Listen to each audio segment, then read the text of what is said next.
Bienvenue dans cette nouvelle édition du Non-Stop Info. Au sommaire de l'actualité. Mobilisation générale contre Ebola. Plusieurs chefs d'État africains se sont réunis ce lundi à Sipopo en Guinée équatoriale pour une réponse commune face à l'ampleur de l'épidémie. La mission onusienne, la MINUSCA, prend officiellement le relais de la mission africaine, la MISCA, en Centrafrique. 600 casques bleus ont déjà été déployés sur place. Et puis, manifestation contre le racisme à Rabat au Maroc, une démarche qui fait suite à l'assassinat dans le nord du pays d'un jeune sénégalais. Mais tout d'abord, les négociations intermaliennes d'Alger auront été de courte durée, à peine débutées. Ces pourparlers qui doivent permettre à terme de signer un accord de paix ont été suspendus pour des raisons techniques.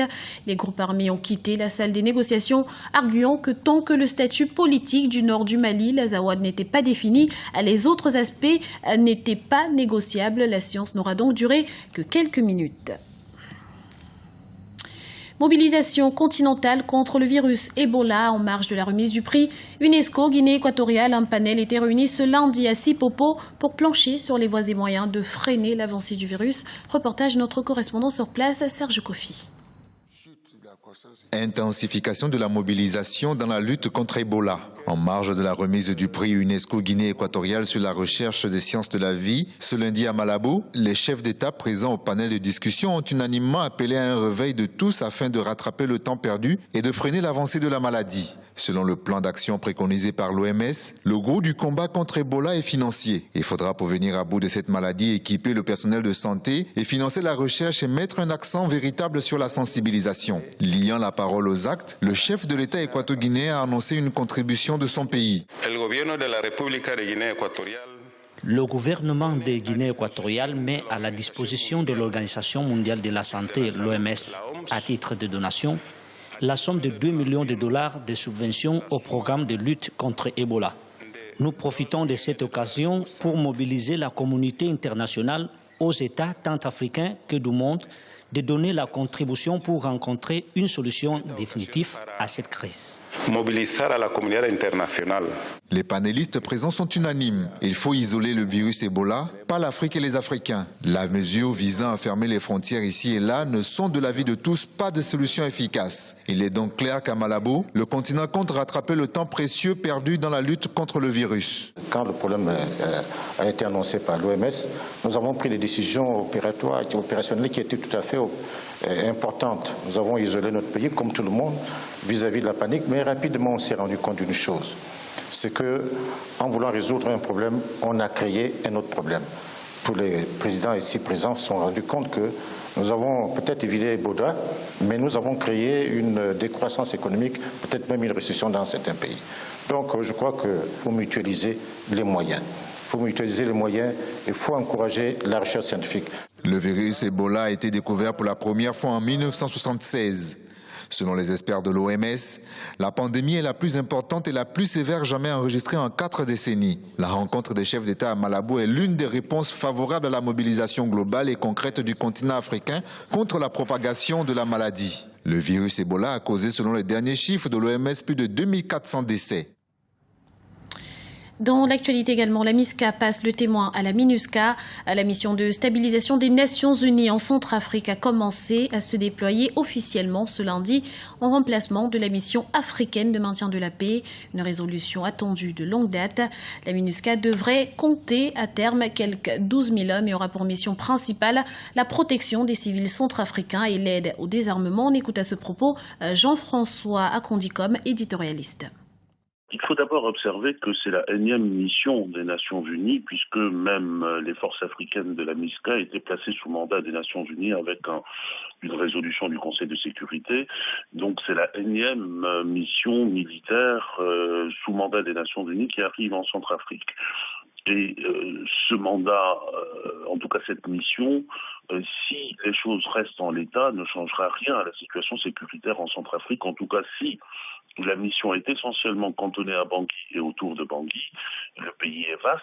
Et précisément, les exactions, les échanges de tirs, les combats se déroulent en dehors de Bangui pour l'essentiel. Il est vrai que le Conseil de sécurité a fait une déclaration hier indiquant que la mission de la MINUSCA était de se déployer très très rapidement sur l'ensemble du territoire, à la fois ses éléments civils et ses éléments militaires. Donc si ce déploiement a lieu et très rapidement, cela changera peut-être la donne. Et une cérémonie solennelle pour le transfert d'autorité entre les deux forces a eu lieu ce lundi à la base de l'aéroport de Bangui, une cérémonie à laquelle le vice-président équato-guinéen Théodorine Obiang-Nguema Mangué a pris part. Voyez ce reportage de notre envoyé spécial Serge Kofi. Théodorine Nguema Obiang Mangué à la rencontre de la présidente centrafricaine Catherine Saba-Panza. Une visite pour assister au retrait des troupes équato-guinéennes engagées dans la MISCA, la mission internationale de soutien à la Centrafrique. Environ 300 militaires ont été mobilisés en soutien à la Centrafrique, pays confronté à une crise politique. Un soutien traditionnel au pays qui met en avant la solidarité de la Guinée équatoriale envers les nations sœurs africaines. Nous avions envoyé un contingent militaire pour venir aider avec les autres troupes, les autres effectifs de la sous-région pour remplir la mission de maintien de la paix ici en Centrafrique. Cette mission est arrivée à terme. Ce n'est pas la première fois que la Guinée équatoriale envoie ses effectifs ici en Centrafrique. Au niveau de la Guinée équatoriale, nous avons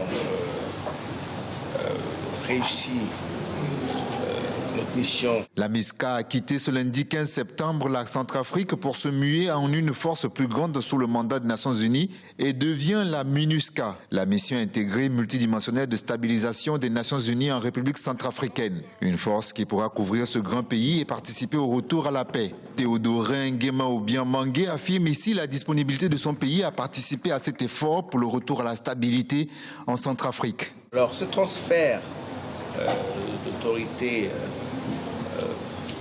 nous pensons que c'est une décision collective, comme tout se passe entre les États. C'est pas, nous faisons partie d'un collectif des pays. Donc quand une décision est prise, on ne fait que la respecter. Et nous, on sera toujours là pour donner notre appui, notre participation s'il faut à n'importe quelle éventuelle nécessité des forces guinéennes dans le futur. Les troupes équato-guinéennes ont quitté la Centrafrique ce lundi. Maintenant, place à la MINUSCA qui devra désarmer les forces rebelles en présence et aider au retour à l'ordre constitutionnel. Pour ce faire, la MINUSCA aura besoin de la coopération de tous les Centrafricains. Manifestation contre le racisme au Maroc. Une marche de protestation a eu lieu le jeudi 11 septembre à Rabat, la capitale. Une mobilisation en faveur des droits des migrants qui fait suite à l'assassinat d'un jeune Sénégalais le 30 août dernier. Explication avec Yohan Diamita.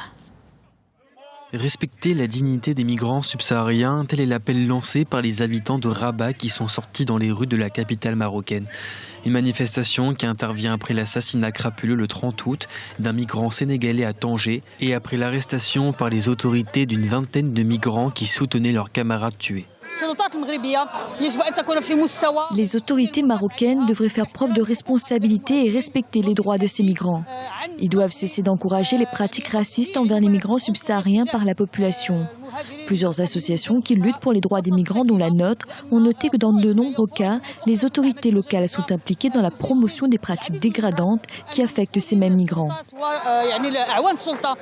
Mais pour d'autres, les autorités locales ne seraient pas les seuls responsables. Les ambassades des pays d'origine des migrants feraient la sourde oreille. Nous vivons dans le racisme quotidien. Et aussi avec l'encouragement de l'autorité marocaine et la complicité des ambassades subsahariennes. Parce que normalement, le rôle des diplomates, c'est de protéger. Mais après cela, nous, on a initié de faire une marche pacifique devant 6 ambassades subsahariennes. Ça a été fait pacifiquement. Mais jusqu'à présent, la réponse qu'on a appris, c'est lamentable. Du côté des pouvoirs publics, on tente d'apaiser le mécontentement progressif des activistes tout en garantissant leur implication, notamment après un rapport publié en septembre 2013 et qui appelle à une approche nouvelle de la politique migratoire. Dans tous les pays qui ont adopté une politique d'intégration, il y a toujours des cas de friction entre la population locale et les migrants pour de nombreuses raisons sociales et culturelles et aussi en raison de l'ignorance. L'intégration est une opération complexe qui exige des efforts des autorités, les habitants ainsi que des migrants eux-mêmes. Une opération complexe mais nécessaire pour résoudre l'un des problèmes auxquels est confronté le pays. 25 000 à 45 000 personnes vivraient illégalement sur le territoire. Depuis le début de l'année, 6 migrants originaires d'Afrique subsaharienne ont été victimes de crimes racistes au Maroc. Culture à présent, découverte de l'album Lágrimas de Curaçao de l'artiste Teta Lágrimas, une des références de la musique angolaise. Riche en sonorités diverses, ce 9e opus a été bien accueilli par les mélomanes de la capitale Luanda. Reportage de Jacques Amboka, notre correspondant sur place. Une nouvelle œuvre discographique dans le marché du disque angolais. Lágrimas de Curaçao en est le titre. L'album à 10 chansons est une sélection de kizomba et semba, des originalités angolaises qui prennent de plus en plus d'allure sur le plan international. L'auteur de Lágrimas de Curaçao, Teta Lágrimas, s'est donné dès 8 heures de ce dimanche 14 septembre 2014 à l'exercice d'autographe ici à la place de l'indépendance de Luanda, conformément aux habitudes angolaises. Nous sommes ici pour la vente et autographe de cet album qui est le 9e de ma carrière. Nous ferons tout pour porter cet album au-delà des frontières angolaises. Artiste au talent bien apprécié en Angola, la vente de 9e album de sa carrière a mobilisé les Angolais de tout âge, amoureux de la bonne musique. Je suis amoureux de la bonne musique angolaise et j'écoute souvent Teta Lágrimas et je ne pouvais manquer d'acheter son disque aujourd'hui. Je suis venu acheter ce disque parce que je suis fan de Teta Lágrimas. Je n'ai jamais eu l'opportunité d'acheter ces disques, en voici l'occasion. Lágrimas de Curaçao, entendez par là les larmes du cœur, sera mise en vente dans les provinces dès la semaine prochaine. C'était le journal de la rédaction. Nous vous remercions pour votre fidélité. Retrouvez dans un instant une nouvelle édition du Non-Stop Info sur Africa 24.